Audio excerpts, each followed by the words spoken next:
Eh bien, c'est parti, bienvenue dans la météo du Bitcoin du vendredi 19 juillet 2019 et merci aussi aux membres de Brief d'être là et de faire vivre ce service. Petite bise sur le front, petite tape bien virile sur l'épaule. Merci à vous. Et c'est parti pour cette analyse technique sur le Bitcoin en général. Et nous commençons en weekly tiens, je me suis dit aujourd'hui on va sortir weekly un petit peu pour regarder le niveau de stupidité. Et il se trouverait qu'on a frôlé la stupidité, mais qu'il y a eu une petite respiration, donc on a peut-être encore une petite marge avant d'être vraiment stupide. Je vous rappelle que weekly c'est un petit indicateur qui a été développé par mon mentor, qui lui permettait d'éviter d'acheter ou de vendre dans des niveaux de stupidité avancés. Sur le principe, c'est trop tard, d'accord? Alors on peut constater que Willy peut rester stupide très longtemps. Donc là, ça aurait été stupide d'acheter. C'est une bonne information, surtout qu'on voit qu'il y a eu petit rebond. Par contre, là, ça a été stupide de là à là, et c'est resté stupide longtemps. C'est pas un indicateur universel de vérité absolue. Je vous rappelle que l'utilisation d'un seul indicateur dans votre trading est plutôt malvenue. Il n'existe pas d'indicateur qui fait du 100%, et en général, on voudra associer 3 éléments différents pour un trade. Mais attention, des éléments séparés. Vous pouvez noter ça dans vos journaux, c'est le freebie du jour. Ça veut dire que vous ne pouvez pas dire « Hey, Willy est oversold, il est suracheté, et RSI est suracheté, ça fait 2 raisons pour mon trade. » Non, c'est la même chose. On voit clairement que les deux sont corrélés. Vous avez 2 oscillateurs, c'est pas la même chose. Il ne faut pas considérer ça comme 2 raisons séparées pour votre trading. Donc sachez-le qu'on essaye d'avoir des éléments séparés pour prendre une information. Bon, pour revenir sur notre analyse purement technique du prix du Bitcoin et du fait que Willy n'est pas totalement stupide mais presque, on voit que c'est la baston généralisée, le biais institutionnel et la tendance est toujours haussière, mais par contre attention, regardez-moi ces mèches et non, t'iras pas là, non, j'irai pas là, non, j'irai pas là, j'irai pas là. La tension est à son comble. La bonne nouvelle pour nous, c'est que ça fait des volumes énormes sur une zone qui normalement n'aurait pas dû, aurait plutôt dû être rejetée violemment. L'avantage des volumes et de ce price action dans cette zone-là, c'est que finalement, on arrive à une acceptation de la valeur. Voilà, on va enlever ce doigt. Et voilà. Acceptation de la valeur, très intéressant aussi là ce petit OBV qui a refusé de nous faire un petit M, c'est plutôt sympa. Donc en fait on a une potentielle divergence d'OBV, puisqu'ici on a un plus bas creux et ici un plus haut creux. Il faudrait voir si on vient à la confirmer. Chaud la braise quand même, c'est pas du trading de débutant, j'ai envie de vous dire. Si vous étiez là pour les vacances, chaud. Donc le biais institutionnel est toujours décroisé, donc théoriquement on cherche des opportunités de short, théoriquement. Bien sûr j'ai l'impression que la donne a changé. Je crois que tout le monde s'est pris une belle fessée hier, en mode choc et stupeur. Nous avons un magnifique double bottom, confirmé, c'est un cas d'école. Donc on fait des plus bas sommets et on vient percer la ligne de coup et on ferme en dessous. Paf, le problème c'est ça, c'est hier une chandelle de momentum incroyable qui correspond à peu près à une Morningstar. Vérifions. Hop, je crois que c'est une Morningstar. Ouais. Ouais, il n'y a pas eu les gaps, donc on ne pourrait pas considérer ça comme une Morningstar, mais on pourrait considérer ça comme un Empire ou alors tout simplement une fractale. Et c'est une figure de réversal très puissante, mais particulièrement dure à trade pour la bonne et simple raison que si on arrive à la confirmer, ça impliquerait qu'aujourd'hui on ferme au-dessus de 10 813. Si aujourd'hui on ferme au-dessus de 10 813, on a un signal en daily haussier qui nous emmènerait à une target potentielle, puisqu'on est obligé de risquer tout ça, toute la structure. Target potentiel Moon 14 400. Donc c'est la baston, et nous sommes restés dans le range, on a réintégré dans le range, et vous le saurez peut-être quand on réintègre dans le range, les chances sont plutôt qu'en fait on a un fake out, c'est-à-dire qu'il y a eu un breakout mais finalement réintégration du range, il y a des chances qu'on vienne retester toute la direction. C'est pour ça que les traders de breakout souvent prennent leur stop quasiment à leur niveau d'entrée. Voilà. C'est pas comme ça que je trade, mais j'essaie d'ouvrir des opportunités de réflexion à différentes personnalités. Il y a peut-être des choses qui vont vous parler. Donc ouais, très fort ce momentum avec du volume en plus qui plus est. On est revenu, j'imagine, au contact de l'EMA 13 qui fait support. On n'a pas seulement ça qui fait support, on voit ici sur cette structure en forme de M, ces deux chandelles, là, vous voyez que ça a été rejeté, mais la base de la structure finalement arrive au candle body close, donc grosse zone de résistance.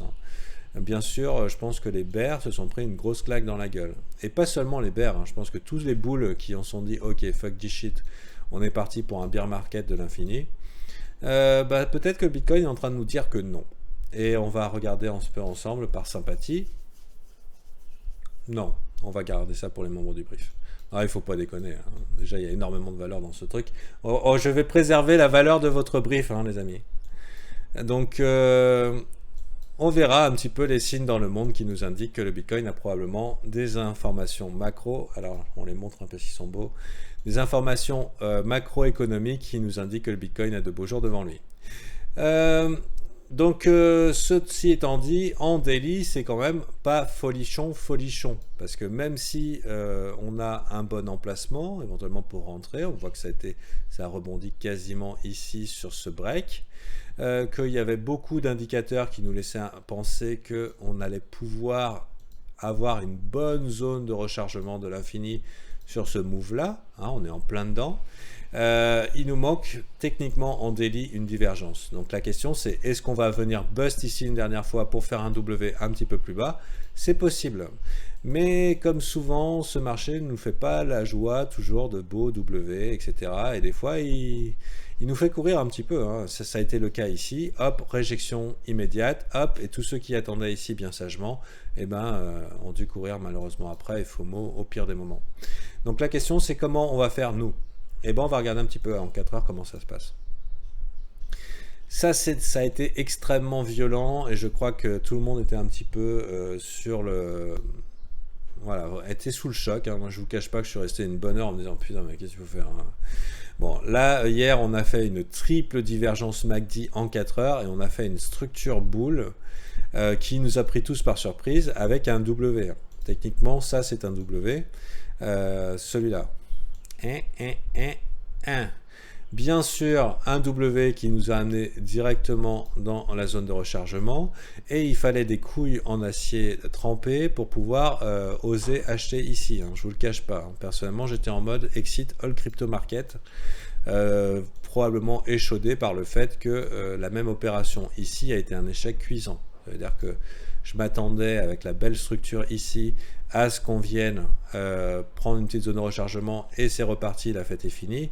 Pas du tout, on est venu stopper tout le monde, traumatiser un petit peu les esprits pour ici nous faire la bonne de ce côté-là.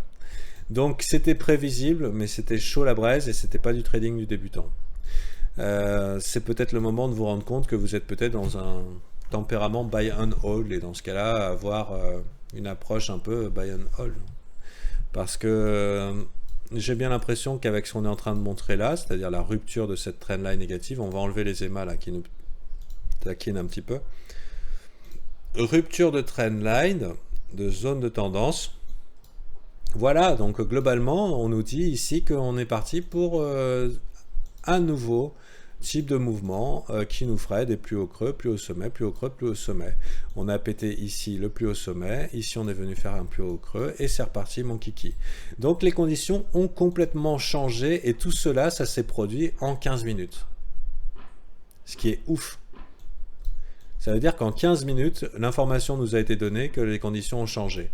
Et je peux vous dire aussi, alors nous sommes dans un double cas en ce moment. Et là, ça me fait chier parce que moi, j'attends avec mes ordres bien sagement en bas. Il y a deux types de personnes actuellement sur ce marché. Il y a les bears qui veulent pas lâcher l'affaire et qui voient ici la zone de rechargement de short, plutôt incroyable. Sans compter, on a vu tous les indicateurs techniques, support, enfin résistance CMA13, base de la structure, zone de rechargement de short, point de contrôle, etc., etc., qui nous laissent penser qu'on va revenir revisiter ici un simple contact selon Wyckoff. Après un break, en général, on vient en contact de la ligne de coupe pour repartir. C'est classique. Le problème, c'est que le marché, il va pas nous faire le plaisir, surtout qu'ici, on était un peu en mode choc et stupeur. Et j'ai bien l'impression qu'il va simplement se contenter de faire FOMO tout le monde en mode YOLO. Pourquoi? Parce que d'un côté, on a tous les débutants qui disent « Ah là là, c'est la manipulation de marché, je vais short ce marché » parce que la première chose que va faire un débutant quand il rate une opportunité, c'est de vouloir annuler ce qu'il a raté, tout simplement, de refuser de voir. Et c'est pas parce que vous ratez un long que ça veut dire qu'il faut que vous passiez en short. La tendance est passée haussière, en court terme en tout cas. Donc les opportunités de drop sont des opportunités d'achat. D'accord? Et comme je le dis souvent, les queues aiment bien être mangées. On a une magnifique queue ici. Personnellement, moi j'attends mes ordres bien sagement ici. Donc c'est soit on fait FOMO tout le monde, soit on fait FOMO tout le monde, soit on attend bien sagement ici. Donc je me demande un petit peu comment ça va se passer. J'ai bien l'impression que ce marché va nous faire lui courir après parce que cette venue de chandelle a mis encore tout le monde sous le mode KO, en mode choc et stupeur. Donc deux possibilités. Ici on a beaucoup de shorts du dernier moment, les noobs de l'infini qui se mettent à short et qui vont offrir un petit peu d'upside. Au boule en délire en fait, parce que c'est clair, on se met pas en travers d'un train à 200 km/h, hein, je sais pas si vous êtes au courant. Et de l'autre côté, il y a tous ceux qui attendent ici, oh putain, ça va tomber, ça va tomber, ça va tomber. Comme je fais partie, hein, j'ai repris ma petite partie de hold le Bitcoin, et je participerai, mais je ne peux pas FOMO aveuglément ici, techniquement, ça ne fait pas vraiment de sens, et normalement un professionnel n'achète pas les marchés montants, il attend les petits pullbacks. Alors est-ce que c'est le petit pullback? Malheureusement j'en ai l'impression, hein. On a eu un petit drop et c'est reparti tout de suite. Les internes laissent penser qu'en plus, regardez, Willy en 4 heures est loin d'être stupide. On va regarder Willy en 1 heure, c'est pour ça que j'ai sorti Willy. Et aujourd'hui on va voir Willy. Willy est carrément stupide, donc il est clairement trop tard pour acheter. Le RSI est complètement déglingué, hein, pour prendre des décisions vis-à-vis de ça, ça va être très dur. Et on regarde un peu le MACD, on n'a pas eu... Si on a une divergence qui vient... Non, on n'a pas de divergence actuellement en cours sur Willy, même en 1 heure. Donc ça va être chaud. Si jamais ce marché veut drop, peut-être qu'il nous fera l'opportunité d'une petite chasse au stop et revenir. Mais sérieusement, j'y compterai pas trop. Je pense qu'aujourd'hui, nous sommes dans un jour vert et que ça va continuer en mode « What the fuck, c'est quoi ce marché ?» C'est triste. Donc, essayez de vous mettre en position de force. Et je dirais que la position de force, c'est d'avoir un peu de Bitcoin. Donc, si vous êtes bullish sur le Bitcoin, bon... c'est pas la peine d'être bullish en espérant avoir des méga soldes qui viendront jamais parce que tout le monde voudrait bien un Bitcoin à 1000 €. Hein.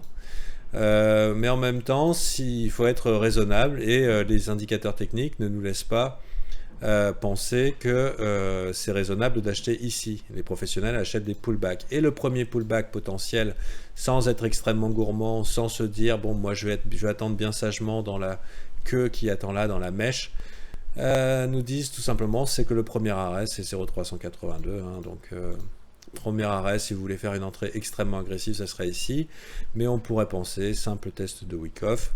Je vais montrer un petit peu comment ça se passe pour Wyckoff. Est-ce que trading ressources, on va taper Wick.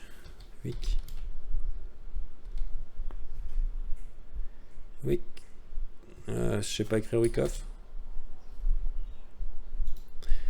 Ok, je sais pas écrire Wyckoff. Donc, Wyckoff, où te caches-tu?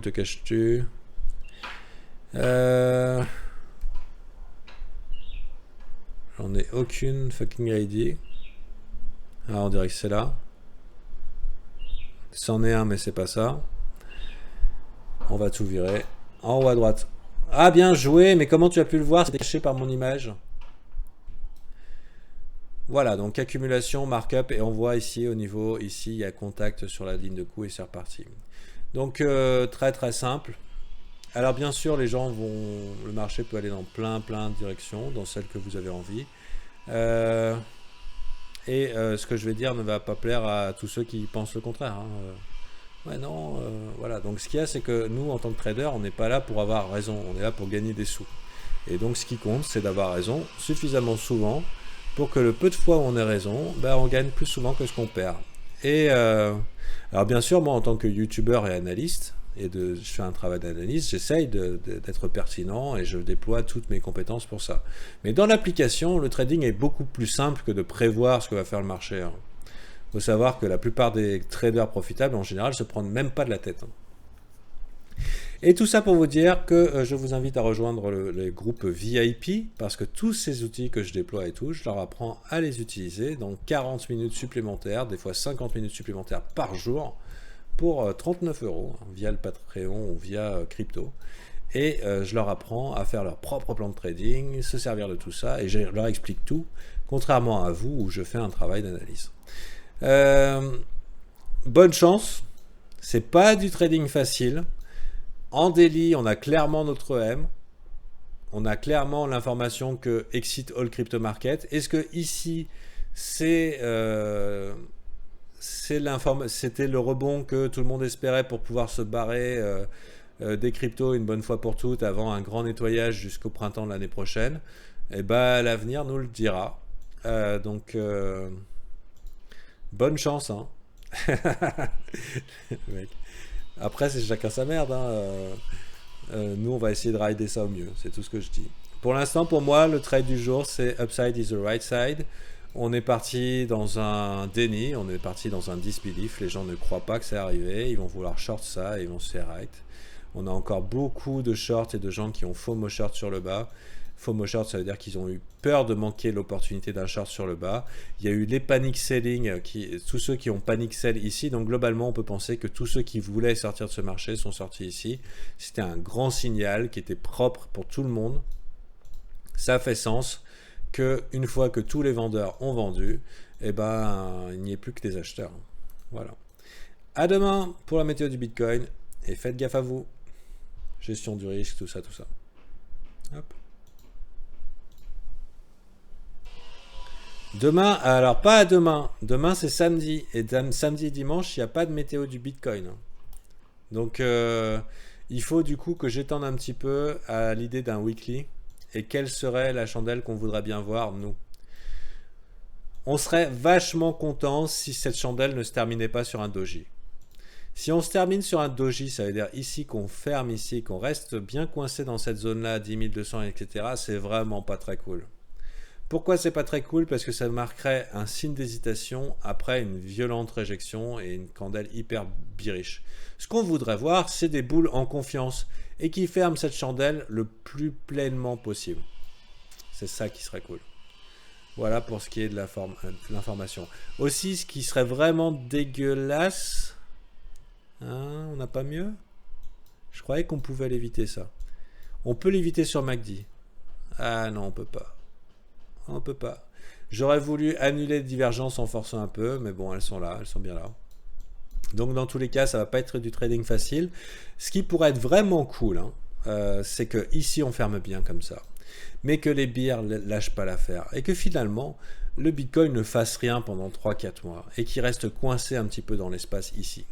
Nous, on a en main des setups de continuation, et si on en avait un en weekly, ça serait fabuleusement fabuleux. Parce que ça serait une indication long terme à tous les investisseurs institutionnels en disant « Hey, c'est ici et maintenant ». Voilà. Si on voyait ça en weekly. Et pour nous, ça serait l'occasion de se gaver sur les alts, parce que quand le Bitcoin ne fait rien, bah, c'est les alts qui font le reste. Et c'est aujourd'hui ce qu'on va voir aussi avec les membres du brief. Voilà, à lundi. Je ne ferai pas de vidéo ce week-end, je suis trop occupé. Voilà. Tac.